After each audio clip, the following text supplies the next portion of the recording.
خداوند بسیار یک ذات مهربان است. من روز اول ماه مبارک رمضان بود، روزه داشتم، خودم از خانه برآمدم، از صبحی اول خیستم، نماز خدا خواندم، باز یاسین شریف تلاوت کردم، بعد از او آیت الکرسی شریف خواندم، در کل جای چوف کردم، باز از او برآمدم. من برای خداوند جل جلاله گفتم خدا جان اگر امکاناتش نیست و سر مرگ یک دقیقه اعتبار نیست، ما چی بفهمیم که از اینجا مبرایم پس زنده نبیاییم یا پس زنده بیاییم، او دست تو دست ما نیست.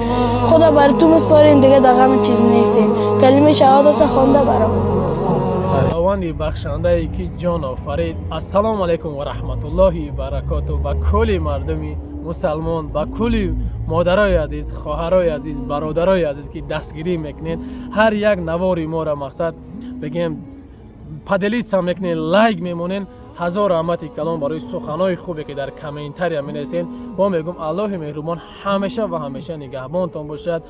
ویدیویی که در اول دیدیم برادرای عزیز، خواستم یک چند سخنو در همین موضوع گپ زنم. برادرای عزیز فراموش نکنیم برادرای عزیز که ما لباس میپوشیم، سحر میبرویم، شاید بگه لباس مخ ما در تن ما بدر نکنیم، شاید لباس ما را کفنشو بدر کنه، شاید این لباسی که ما میپوشیم شاید ایرا دیگر انسان ها بیگاه بدر کنند، یا شب خواب نکنیم شاید سحر ما بیدار نشیم.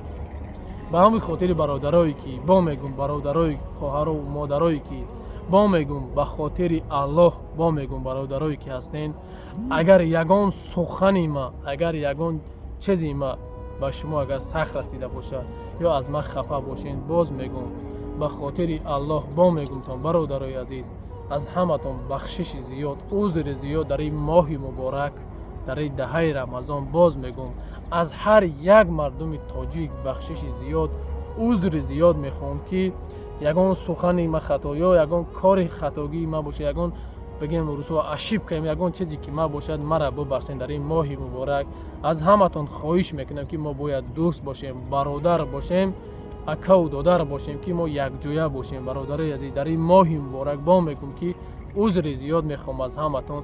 به همین خاطر برادرای عزیز در این ماه یکدیگر بخشی است، هم چیز خطاگی باشه زنگ بزنید، از یکدیگر بخشش پرسین. همه باید ما مردمی مسلمان تاجیک یک جویه باشیم امروز برادرای عزیز.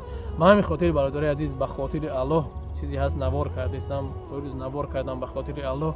با میگم به خاطر الله برادرای عزیز یک تا لایک شما ویدیو رو پدلیست که شاید برادرها ببینن، شاید همین نواری ما شاید چندین برادرای ما سبب شد و برادرایی که خفه کرده باشن زنگ بزنن، از یکدیگر بخشش برسن در این ماه مبارک.